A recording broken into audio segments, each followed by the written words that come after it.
When you think of like your support system and those people who kind of helped you along your journey, who do you really think of? Who comes to mind first? I've just built a family of support around me through Cool. friends, and there's some Mm-hmm. people like my best friend Alexa. We've Yeah. been best friends for like 10 plus years, and the good, the bad, the ugly, but like Yeah. she's my like do or die girl. She's actually being my little co-pilot driving with me to LA. Oh, cool.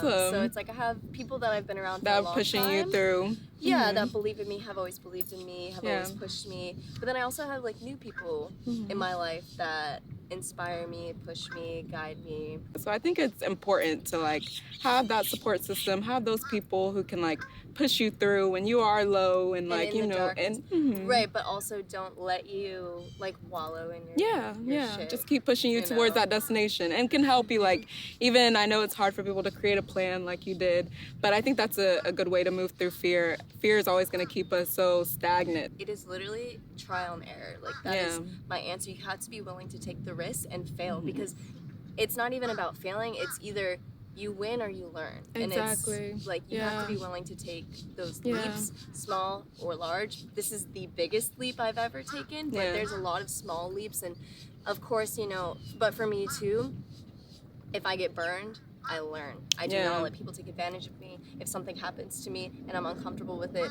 I'm strong enough to say no. I'm strong enough to say I'm not comfortable with this.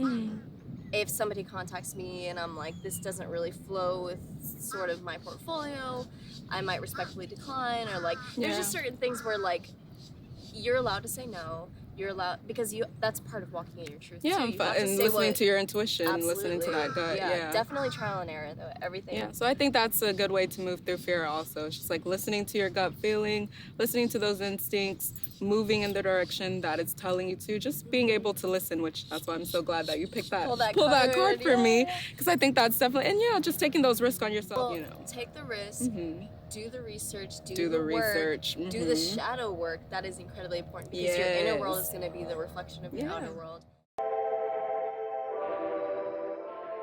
And like, but I've had times where, I kid you not, like I drove to Miami, just cold call, walked into these agencies, and some of them I couldn't even get past the front desk girl because I'm not 5'9", so it's like you have to also be willing, you have to knock on all the doors, but you also have to have a thick skin and be ready for a lot of no's.